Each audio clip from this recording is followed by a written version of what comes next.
Good afternoon, everyone. This is Dr. Moreau with Cause l'École. Today we're going to continue with our sessions on personality disorders. So last week we spoke about OCD. So today we're going to talk about OCPD. So we're going to tell you what it is. We're going to talk about the symptoms, the causes, and the diagnosis, and whether or not there's any treatment for OCPD. So I'm going to go ahead and, as always, do the invite, and then we'll begin the presentation.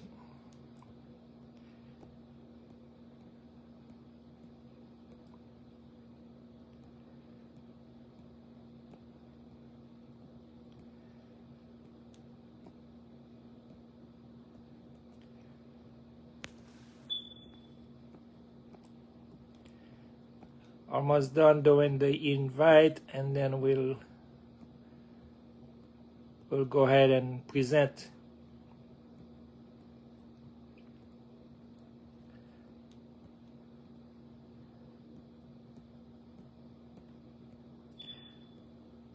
All right, so I think we've done enough invites. So once again, this is Dr. Moreau. It's a pleasure for me with you. For me to be with you again today on Cause l'École. As always, we do Cause l'École to provide you information, because we believe that the more informed you are, you'll be able to make better decisions. So today we're going to talk about OCPD. What is it? The diagnosis, the treatment, medication, symptoms, and causes. So we're going to go over all of those. So what is OCPD? Obsessive-Compulsive personality disorder. Obsessive-Compulsive personality disorder. So it's a mental health condition. Okay, so it's really a mental health condition.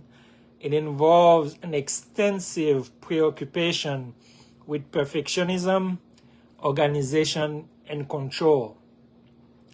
Extensive preoccupation with perfectionism, organization, and control. So people with OCPD, they don't allow for flexibility, they are unable to compromise with others, and they have rigid beliefs and specific ways of doing different tasks. Okay, so what is really the difference between OCD that we spoke with last week and OCPD? So the main difference between the two is that the people with OCD, they have an anxiety disorder, and then they also they are willing to seek treatment, right? So, but the people with OCPD, they have little self-awareness of their behaviors. So to them, they don't really seek treatment, so they have little self-awareness with their behaviors. What are the symptoms? How can you tell somebody has OCPD? What are the symptoms? So the main sign of OCPD is a pervasive preoccupation, which is obsession with order, perfectionism, control, and specific ways of doing things. So that's the main sign. So I'm going to go over more symptoms, and you will see maybe you know people with those symptoms. Maybe you have some of these symptoms. Do you have OCPD? So you'll be able to tell whether or not you or somebody else that you know have OCPD. So symptoms, they may be preoccupied with or insist on details, rules, list, order, and organization. They may have perfectionism that interferes with completing tasks. They may have excessive devotion to work and productivity, resulting in neglecting hobbies and loved ones. In that case, the loved ones, they fall into isolation. They may have excessive doubt and indecisiveness. They may use extreme caution to avoid what they perceive to be failure.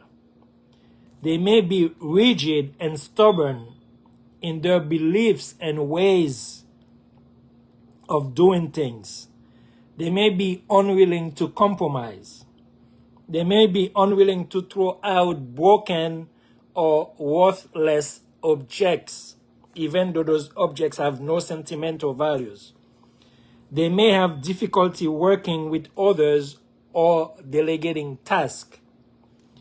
They may frequently become overly fixated on a single idea, task, or belief.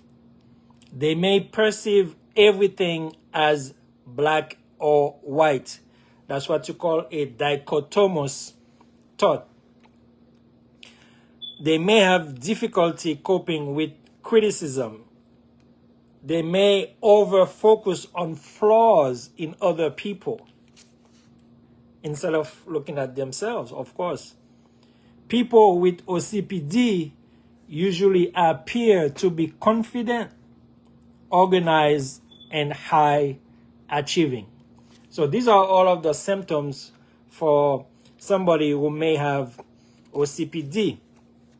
And what are the causes? What are the causes of that could cause someone to have OCPD, Obsessive-Compulsive Personality Disorder? So it could be genetics, it could be linked to aggression, anxiety, or fear, and it could also be caused by childhood trauma, where somebody was abused as a child. So those two causes could cause someone to develop OCPD, genetics or childhood trauma. So how do you get a diagnosis? How could you diagnose someone with OCPD? A person must have a persistent pattern of preoccupation with order, perfectionism, control of themselves, others, and situations.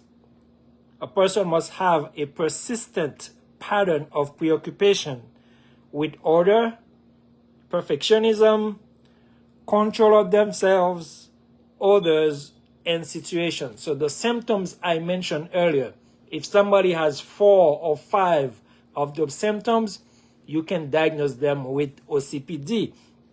They need to have 4 or more of the symptoms I indicated earlier. So if it's 1, 2, or 3, then they do not necessarily have OCPD. It has to be 4 or more.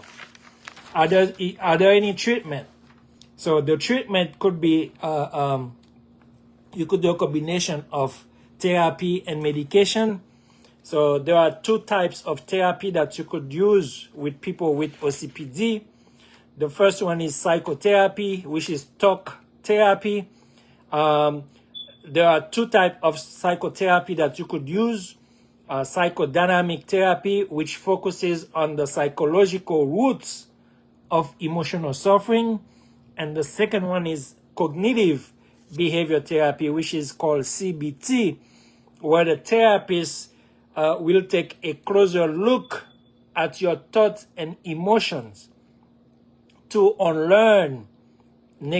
help you unlearn negative thoughts and behaviors, right? So they're gonna help you unlearn negative thoughts and behaviors, so that way you can learn to adopt healthier thinking patterns and habits. So the therapist will help you unlearn those negative thoughts and behaviors, so you can learn to adopt healthier thinking and patterns. Taking patterns and habits. So what about medication? So people with OCPD, they usually develop depression or anxiety. So the medication you could prescribe them are depression medication or anxiety medication. So while they're doing therapy, you could also prescribe them these 2 types of medication to help them with depression and anxiety. If left untreated, OCPD may result in poor relationships, occupational difficulties, and impaired social functioning.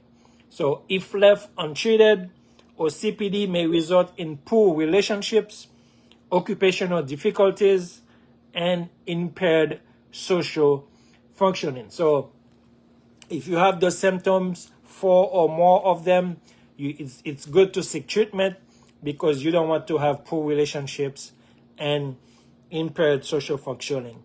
So I would encourage you to seek treatment if you or someone else that you know have any of the symptoms I mentioned earlier, so that way you can seek treatment. So do not leave these disorders untreated, because they are mental health conditions. So whenever you have a mental health condition, it's good. It is suggested that you seek treatment, so that way you can live a better life. So this was Dr. Moreau for Cause the Call. I have 3 more personality disorders I will cover for the next 3 weeks. And then once we're done, we'll go into other aspect of Cause the Call. So I hope these personality disorders I'm covering are helpful to you, your family, and your colleagues. Don't forget to share the videos with them, so that way they can also benefit from this information. Enjoy the rest of the Sunday. Have a great and blessed week. I will see you next Sunday.